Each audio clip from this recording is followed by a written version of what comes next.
What is up, YouTube? Silver Surfer coming your way once again with part 2 this time of my 20th century proof typeset. So as I mentioned before, I'm putting together a 20th century typeset that is a little bit of a twist. It has all proofs. I'm starting out with the different actual types of coin first, and then followed by maybe I'll do the composition of the different coins. I'm not sure yet. What I mean by that is, for instance, the Washington Quarter has, as you guys all know, 64 and prior are the silver editions, and after that you have your clad editions, unless you got the proof ones. But anyways, so there are 36 total coin requirements in this registry set. But I don't think I'm gonna, as of right now, I'm getting the silvers first, and I don't think I'm gonna get the actual different composition of metal makeup for this set. Probably not, but anyways, so making some progress here. The first video, if you guys haven't seen that, I'll put a link in the description, or at least attempt to do such a thing, because I'm not the most savvy on the YouTube. But anyhow, for part 1, which shows the cents and nickels, and this one's going to be focused on my dimes that I have in my collection so far. I'm really excited about this, and I wanted to share with you guys. Again, just a refresh of why I'm putting together a 20th century typeset. It all stemmed from a initial thought of putting together a 1942 proof set, which I do have completed, and you guys will see it throughout this progress of the videos. But I wanted to expand. I didn't really plan on it, but it kind of sparked an idea while I was putting together the 42 proof set to expand on my 20th century typeset, and so, or on a 20th century typeset. I mean, the main reason why is because I love these coins. You know, these are some of my most favorite coins that were minted in U.S. history. Your Mercury dime, your Buffalo nickel, your Morgan dollar, the Barber series.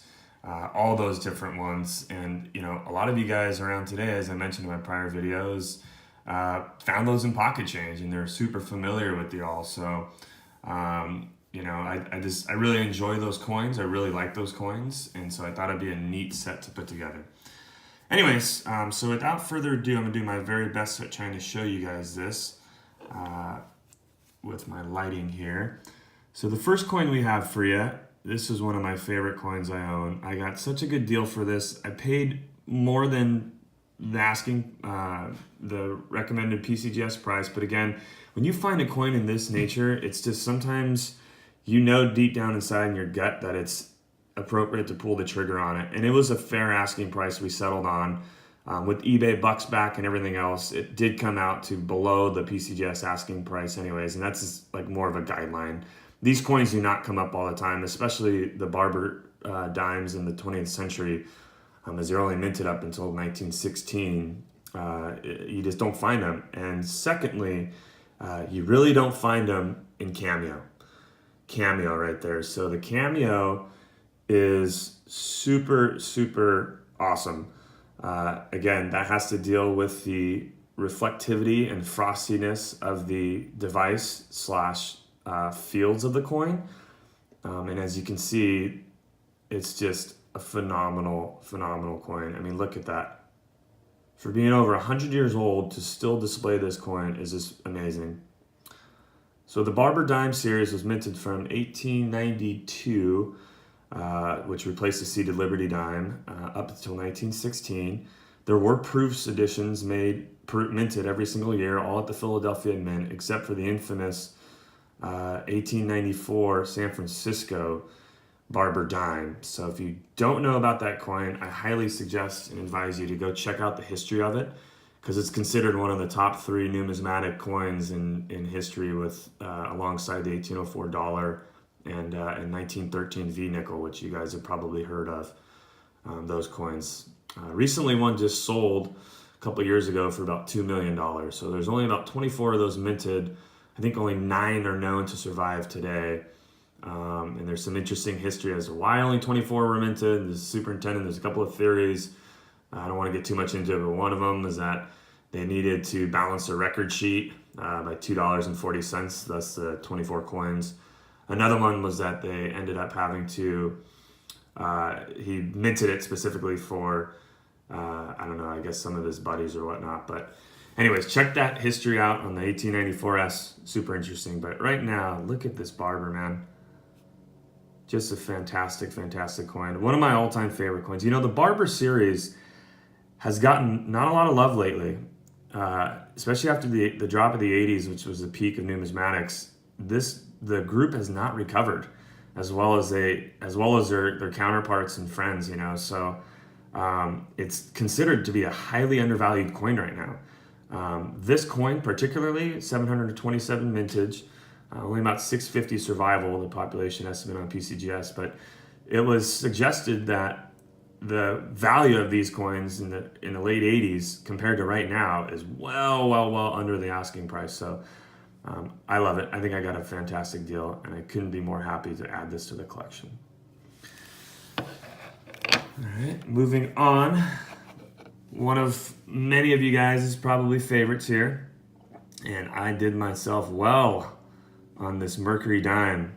Designer Adolf Weinman, as you guys know, proofs were minted from 1936 to 1942, this being the final year issue of it. And just a fantastic, beautiful, beautiful winged Liberty design there. Look at the luster, even on a darn proof coin, which is not always that easy to get it. I was patient, waited around for this bad boy, and got lucky on it. I didn't want any haze, no tone, just a nice mirror reflected proof. Let you guys take a look at that. Last year mintage of the proof sets. As you guys know, there's something important going on in 1942 that America got involved with, and they needed to make the medals for the troops and the guys and everything else for World War II. So fancy coin minting of proofs was put on hold at that time. But just a stunner of a 42 here, man. Show you guys the reverse. If it can get focused, maybe. Let's see here. What's going on? There we go. A little bit better. Look at that. Look at that brilliant surface there. Beautiful luster. Fantastic detail. Couldn't be happier to have this thing in my collection. This was the final coin of my 42 proofs that I needed, which, not bragging, but no big deal. I'm up to the ranking board of 29 on the PCGS registry set for the 42 proof set. And actually, my 20th century set came in at number 32, so not bad numbers at all. Again, I'm not going for competition, but I'm just trying to put together the most beautiful set that I can afford, something that I will never have to upgrade, and I'm happy with the first time purchasing it. And last but not least, everyone knows and has seen this bad boy here. This is Mr. Roosevelt. Oh, and by the way, these Mercury proof coins do not have any in cameo. So good luck trying to find one. If you do, it's probably counterfeited. Anyhow, so back to this. And I think I might have mentioned that in the first video, that I was trying to focus on cameo coins that I can actually, if I can afford them. You know, when you get to like the Barber halves and the Barber quarters that are cameo, probably not going to pick one of those up.